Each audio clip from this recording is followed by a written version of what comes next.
Army of Thieves is the new film in the Army of the Dead cinematic universe. It stars the safecracker from the first film, and it is pretty enjoyable. I think it's better than Army of the Dead because of its pretty interesting but generic heist plot and its likable main character. It's likable characters in general. So yeah, it's actually a pretty solid little movie. I can't say that it's amazing, but it's good.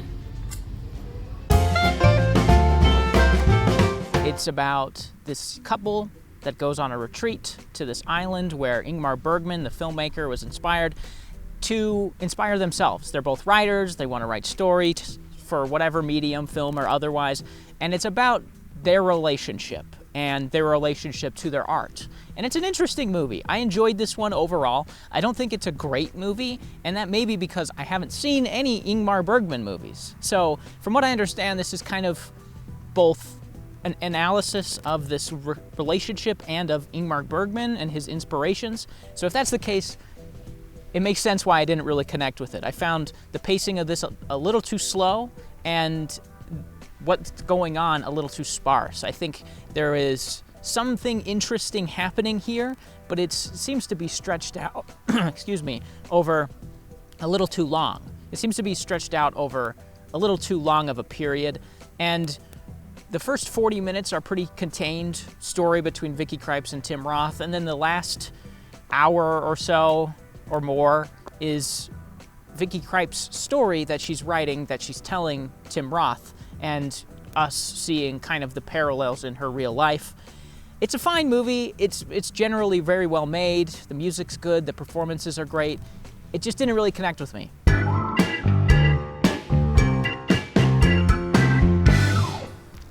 So, Paranormal Activity: The Next of Kin is the newest entry into the long-running, wildly successful Paranormal Activity genre franchise. It's a found footage movie in the style of, I don't know, Blair Witch Project, I guess? It's basically just about a couple of people that want to make a documentary about this girl who finds her family. She's left as a child by her mother on the doorstep of a hospital. She doesn't know who her family is, so she goes to try to find out who that is, and it turns out to be an Amish community in the middle of nowhere who have their dirty little secrets. It's an incredibly generic premise for a horror movie. People go to a place that is weird, but that's fine. It works. It feels kind of like a mix of Midsommar and the Blair Witch Project, but not in a good way at all. This isn't a very good movie.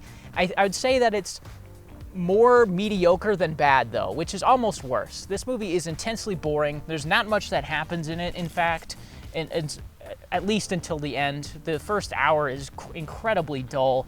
It's just people walking around hearing noises, which is the most cliche thing a horror movie can do at this point. None of the characters are interesting. There's one character named Dale who's like the sound guy, and he's the most obnoxious human being in this movie. But at the end of the day, it's a fine movie, I suppose. It's okay for a found footage movie. It's decent, but it also falls into the trappings of the found footage genre, which is, why are they still filming? Where are these phantom cameras coming from? Where are these angles they're getting coming from? How are they getting such clean audio?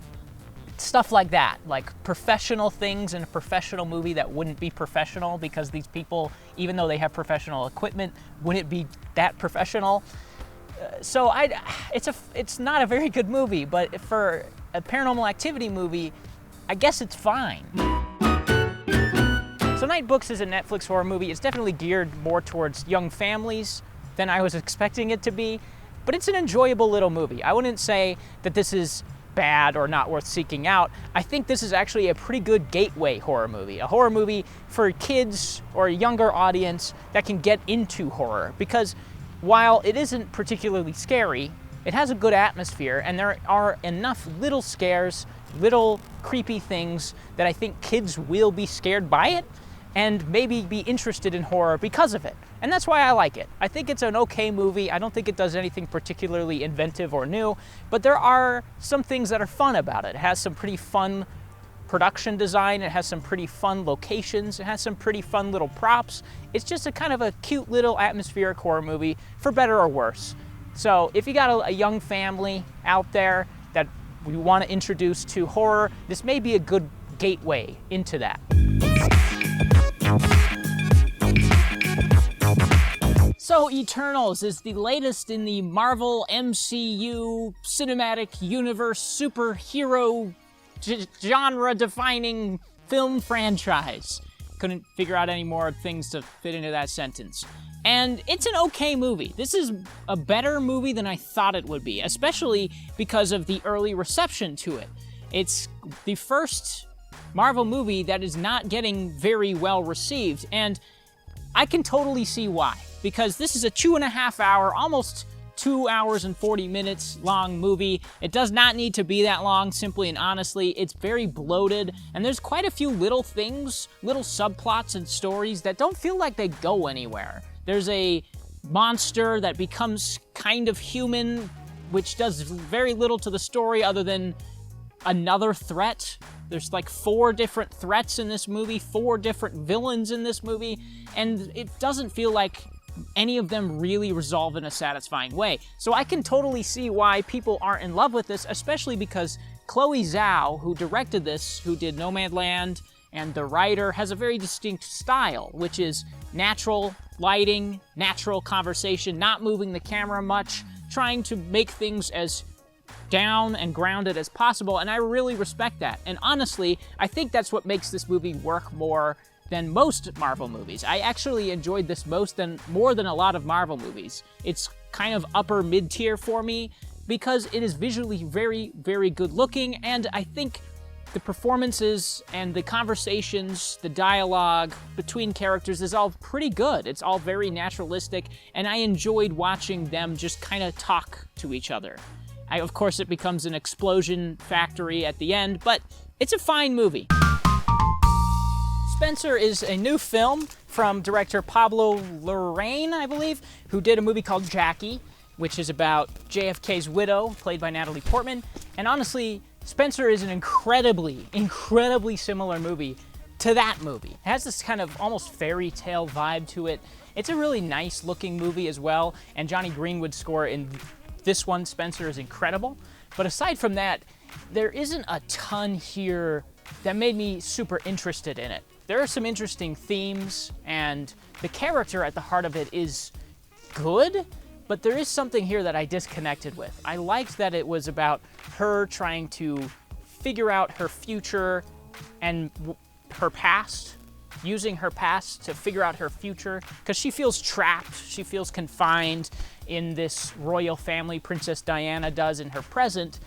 People keep trying to tell her what to do, how to do it, when to do it. They sew her curtains shut because she keeps opening them. Things like that help make her feel claustrophobic, contained, trapped again. And I enjoyed that aspect of it, but it does kind of devolve into the same scenes happening over and over and over again. It's incredibly repetitive, and I think it's a little too long. It's basically just 2 hours of Kristen Stewart, who is pretty good in this. I know it's easy to poo-poo on her, but she's pretty good in this. But it's basically just 2 hours of her going into a room, having someone tell her that the royal family's waiting for her going to the royal family, having a meltdown, going back to another room, and then having someone tell her that the royal family's waiting for her. It's just that over and over and over and over and over again. So it gets incredibly repetitive and kind of dull because of that. But there are things here that I like, and I really wish that the thematics and the character were kind of allowed to shine more than this repetitive structure, because it is so tiring after a certain point. But I like it. I think it's good. Again, it looks great, and Johnny Greenwood's score is, it's probably the best of the year.